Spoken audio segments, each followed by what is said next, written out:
Hello, magandang araw. Welcome sa klase ni Engineer Ronel. Halina at mapakinggan, mapanood, at matuto sa mga turo ng aking mga guest tutors. Tara, pasok ka sa klase ko. So, good day everyone. I am Roland Mores from BSc EPA and I am the one of the guest tutor po ni Sir Mel Espaliarto Romero. So, before po ako mag-start, kindly press the like and share button po dyan sa YouTube channel ni Sir. Thank you po. So, yung topic ko po ngayon is all about 3-moment equation. So, quiz 3, problem 1. Kung makikita po natin dito sa picture, meron po tayong UDL dito, meron tayong UDL sa kanan, tapos concentrated, tapos magkakaiba po yung value ng I natin, dito sabihin natin, may fixed dito, may free and dito. So, parang sobrang complex po.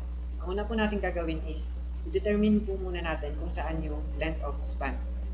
Pag sinabi po natin span, yun yung length between two supports. So, kung makikita po natin dito sa picture, itong segment AB po, hindi po siya mako-consider na isang span kasi po free end yung dito, tapos dito lang yung reaction niya. Hindi siya between two support. So, hindi mako-consider. Therefore, yung mako-consider lang po pala na span dito is the segment BD, which is treat natin as L1, tapos yung segment BD, treat natin as L2. So, yan po yung una. Tapos, lagi po natin tatandaan na ang goal ng 3-moment equation is to find the reaction, which is the RB, RD, and RE. Tapos, wag natin kalimutan yung reaction dito sa fixed support na moment at E. So, after po natin ma-determine yan, kung nakikita po natin dito sa figure na to, yung moment sa B po, pwede na nating makuha pag kinat natin itong segment dito. Pag kinat natin to, pag kinat natin yan, may lalabas po na moment yan sa B. At equivalent po niyan ay yung moment sa loading na to, yung UDL. So, magiging tsura po niyan ganito. Consider yung UDL dito. So, nag-assume po dito na counterclockwise yung moment sa B, which is sa sign convention, kapag sa right side ka pumutol, sa right side, yung positive moment mo dito is counterclockwise and the negative moment is the clockwise. Pero pag dito ka naman sa side na to, dito sa left side ka nag-consider, yung clockwise mo dito is the positive moment and the counterclockwise is the negative moment. So, yan na po. So, magsasummation tayo ng moment sa B. Assume counterclockwise, M1 is the MB plus 1 times 10 yung base, tapos yung 5 yung mula centroid hanggang dito sa pinag-moment natin, equal 0. Tapos makakakuha tayo ng negative 50, which is equivalent siya sa clockwise direction kasi negative siya, dito ka nagputol sa right side. So, after po nyan, ilang moment na lang kailangan natin. Meron na tayo sa reaction sa B, tapos ang kulang na lang natin sa D at saka sa E. Ngayon, sa formula po natin dito, determine po muna natin yung mga point ng moment, yung M1, M2, tsaka M3. So, kung naalala po natin, saka lang magzi-zero yung moment kapag support siya, yung ruler tsaka hinge dito, yung sa dulo-dulo, simply supported yung dulo niya, parang ganito po. Yung dito yung support niya, dito, tapos dito din, dito yung ruler, pin dito, ruler dito. So, ang equivalent po niyan is 0 moment. So, saan po ba tayo magkakaroon ng moment? So, may tinatawag po tayo ng redundant. So, ang redundant po natin dito is the point B tsaka point D. Dito lang po tayo magkakaroon ng moment. Tsaka po yung dito sa fixed support. So, iti-treat po natin na M1 is yung moment sa B, tapos yung M2 naman yung moment sa D, tapos yung M3 yung moment sa E. So, as dito po sa formula, ito po yung ginamit natin, hindi yung isa na walang I sa baba. Kasi kung maalala po natin, kapag yung EI is constant, yung isang formula yung gagamitin natin, yung walang mga I dito sa baba niya.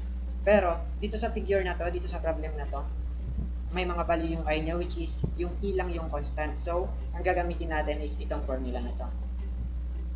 Itong formula na to gagamitin natin. So, pagdating naman dito, itong 6E times H1 over L1 plus H3 over L2, ito po yung H dyan is the settlement ng beam. So, wala naman po tayong settlement ng beam. So, equivalent na 0 na lang po yan. So, ika-cancel na lang po natin yan. Magiging 0. So, yan na lang po yung gagamitin natin formula. Then, i-consider po natin yung sinabi ni Sir na Batman and Robin. Yung Batman is the left loading, tapos yung Robin is the right loading. So, gagamitin na natin tong formula. And, ito, pag dating dito, yung MB natin is the negative 50, yung nakuha natin kanina. Tapos, times the length 1, yung 10 plus 10, ito, 20. Tapos, i-over natin sa I niya. Tapos, plus 2M2, yung moment sa D. Plus yung L1 na 20, tapos yung I. Plus 20 ulit, yung L2 naman, itong sa DE, over 2I, yung inertia niya dito. Plus, yung P over yung I, 1, tapos yung plus R, yung Robin, over 2I. So, pagdating po dito, yung unknown na lang natin is the Batman and Robin. So, paano po ba kinukuha yun? So, pag kinonsider natin, di ba kinonsider natin itong PETE? Pag kinonsider natin to, yung magiging Batman natin is ito, itong nasa left, itong redundant natin. Itong nasa left, which is the 35K keeps na loading. Yan siya yung Batman niya. So, yung formula po natin dyan is magiging, pagdating sa 3 moment, ito po, yung nasa gitna siya. So, nasa gitna naman yung point load. So, ito yung mako-consider natin na formula. So, lagay lang natin na 3PL cube over 8.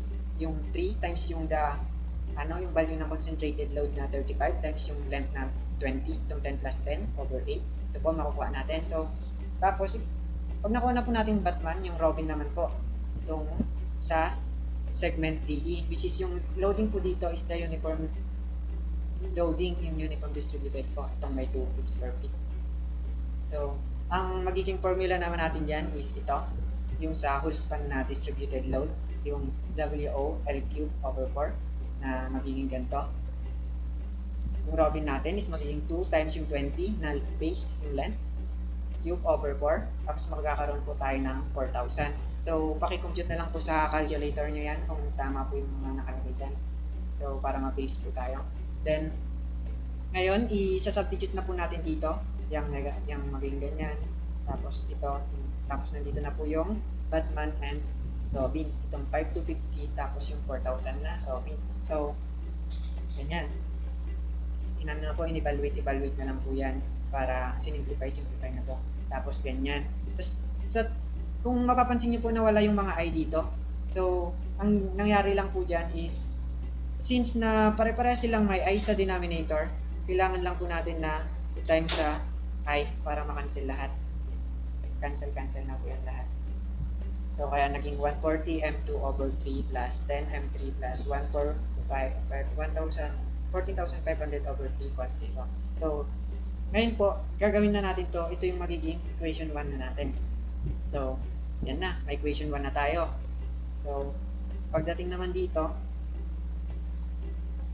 tapos na yung equation 1 natin, kinonsider na natin yung B, D, tsaka E. So, wala na tayong span na pag-consider. So, tapos na yung trabaho natin. So, hindi pa po. So, pag naalala natin yung discussion, sa case na fixed support, mayroon tayong magiging consideration dyan na maglalagay tayo ng imaginary span na ganito po. Imaginary span na i-treat natin na yung span niya is 0, tapos yung moment niya dito is 0 din, yung point F. Yan. Tapos, magkakaroon na tayo ng dalawang span. Itong naunang nandito sa DE, tapos yung dinagdag natin na imaginary dito sa F. So, mayroon tayong moment dyan na M4. I-treat natin as M4. Pero, 0 yon. Tapos, ang magiging gaya din ng sa kaninang problem, ganito pa rin yung formula niya. Pero, mag-iiba na yung Batman and Robin niya. So, yung Batman niya dito sa left end, ito yung UDL, which is ito nga yung sa whole span na formula na WOL cube over 4. So, magiging yan, parang ganun din sa kanina, 2 times 20 cube over 4, which is 4,000. And yung next naman is the Robin. So, since wala namang loading dito, ang magiging Robin natin is 0. So, walang loading, 0. So, lagay na natin sa formula. M2 yung ito, D yung MD, tapos over I plus 2M3, M3 yung itong sa ME, tapos L2 over I2 plus L3 over I3 plus M4, itong dinagdag natin na sa imaginary span, itong M4 dito. Kaya M4 times L3 over I3 plus B, itong B na nakuha natin dito, itong B na nakuha natin dito, and then the R, the Robin na which is 0, kakancel na rin yan, nagiging 0 na rin yan, 0 na. Tapos after po nyan, di magkakaroon po tayo nito, substitute na lang po yung mga length tsaka yung mga I nila, parang ganun sa ginawa kanina. Yan, M2 ito, magiging simplify na po, ganito na naman. Tapos pag naging ganyan na po, i-times mo ulit sa I para mawala na yung I nila since pare-para silang may I. Yan, times mo na lang po sa I, makakancel na po lahat yan. So, ito na po yung simplified na equation nito. So, i-treat natin as equation 2. So, meron na tayong equation 1, meron na tayong equation 2. So, pwede na natin makuha lahat. From equation 2, from equation 2 ito, nilipat lang itong M2, yung tinranspose itong mga ito para makuha itong M2. So, pag nilipat mo itong positive 20 times M3 sa kabila, magiging negative 20 times M3. Itong 2,000 na naman, pag nilipat sa kabila, magiging negative 2,000. Tapos, i-divide to sa, itong M3 di-divide sa 10, tapos kabilang side 10, di-divide sa 10, kaya maging ganito, makakancel yung 10 dito. Kaya, from equation 2, yung M2 is equal to negative 20 times M3 minus 2,000 over 10. Tapos, after po nyan, substitute naman po natin sa equation 1, which is yung kanina po na equation 1. Equation 1 yung kanina po. So, ito siya, itong equation 1 na to. So, 140 over 3, tapos M2 to M2. M2 to plus 10 M3 plus 14,500 over 3 equals 0. So, makakakuha po tayo ng moment sa 3, yung moment sa E, na negative 54. So, negative 54. Magiging, pagdating naman dito, isubstitute na lang yung ME dito sa equation na 2. Magiging ganyan, negative 20 times negative 54 minus 2,000 over 10. Makakakuha din tayo ng M2, which is the MD na negative 92 kips per feet.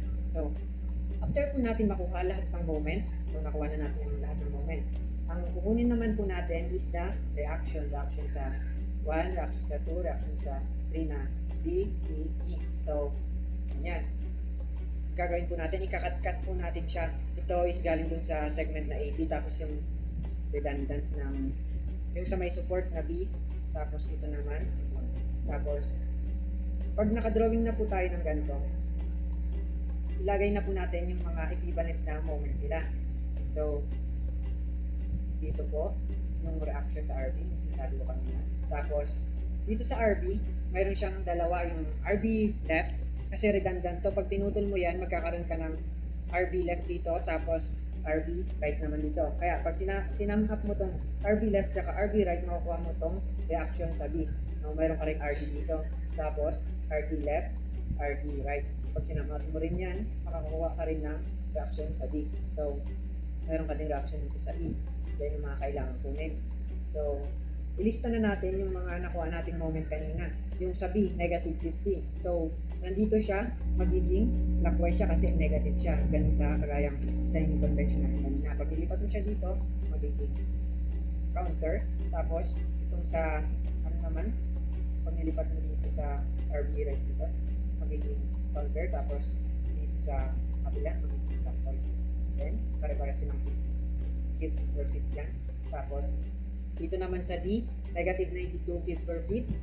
So, negative din, pagdating dito, clockwise, pagdating dito, counterclockwise, lipat bali, lipat-lipat lang po, lipat-lipat din ang sign.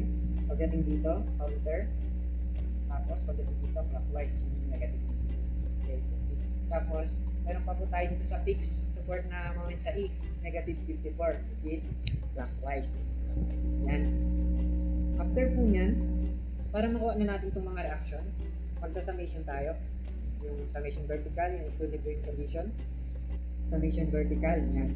Sa unahin natin dito sa segment AB. Yan, makakakuha na po tayo ng agad ng RB left dito kasi equivalent lang din siya sa loading dito. Yan lang yung nagre-resist sa vertical force. Yan lang yung nagre-resist ng RB left kaya magiging RB left natin is 10 gives. So, mag-summation naman tayo ng moment sa RD left. So, ito, summation natin yung moment sa RD left para makuha natin itong RB right. So, yan, RB right, yung distance na 20 mula RD left plus 92. Itong positive 92 kasi inassume natin na positive is clockwise. So, yung 92 dito is may clockwise. Ito siya. Negative 50 naman dito kasi counter siya. Minus 35, yung concentrated loading na 35 times yung distance niya mula dito hanggang RD left, yan, 0. Tapos makakuha tayo ng RB right na 15.4 gives. So, pag nag-summation naman tayo ng moment shift dito sa RB right, makukuha naman natin is RD left. So, assumption natin dito is counterclockwise positive. So, RD left, ito, counterclockwise siya, times 20 yung distance mula RBR plus 50 yung 50 dito, ito 50. So counter siya kaya positive 10 tapos negative 92 ito dito na clockwise which is negative dito minus 35 ito kasi pag pumunta ka dito magiging negative na yan pag papunta kang RBR. So yan 35 times 10 yung distance niya mula sa RBR equals 0. Makakakuha ka ng RD left yan na 19.6 gives. So, next is mag-moment naman tayo sa E. Moment dito sa E. Para makuha itong RDR. RD right. So, RD right times 20. Hanggang yan ha, yung distance hanggang E na 20 plus 54. Yung moment dito sa E na clockwise. Tapos, negative 92 minus 2 times 20. Yung 2 times 20 po dito, yung UDL na may rate na 2 times yung base na 20 plus yung distance niya po na centroid, yung 20 over 2 na 10 hanggang sa E. Kaya 10 po dito. So, magkakaroon ka ng RD right na 21.9 gives. And summation ng moment sa RD right naman para makuha mo yung reaction sa E. So, RE times 20 yung distance plus 92. Ito, 92 positive minus 54. Ito, 54 negative. Minus 2 yung loading din dito. Tapos yung centroid niya na 10 equals 0. So, magkakaroon ka ng reaction sa E. So, para makuha mo yung reaction sa B, gaya ng sabi ko kanina, yung reaction sa B, makukuha mo sa pag-sum up ng RB left tsaka RB right. So, reaction sa B is equal to RB left plus RB right is equal to 10 plus 15.4. Kaya magkakaroon ka ng RB na 25.4. So, sa RD naman, sum up mo din sila. RD left plus RDR is equal to 19.6 plus 21.9 equals 18.1 gives. Tapos, nakuha mo na lahat ng reaction. So, lista mo na lang. Sa RB, mayroon kang 25.4 na paangat. Itong RB. Sa RD naman, 41.5 na paangat din. Tapos sa RE naman, 18.1 gives na paangat din ito. Tapos yung moment naman sa IMO, which is the negative moment, kaya naging clockwise siya dito, negative. So, yan. Nakuha na natin lahat. So, gawin mo, i-box mo na lang yan. Matik na yan.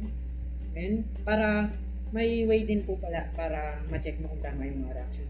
I-sum up mo lang yung mga ano dito, mga loading dito sa taas. Itong mga to, tapos isum up mo itong mga reaction which is yung nagre-resist sa kanila. Kung nagtugma po yan, matik, tama po yan. So, thank you po sa pakikinig at panonood. Sana po marami po kayong natutunan. Let's go!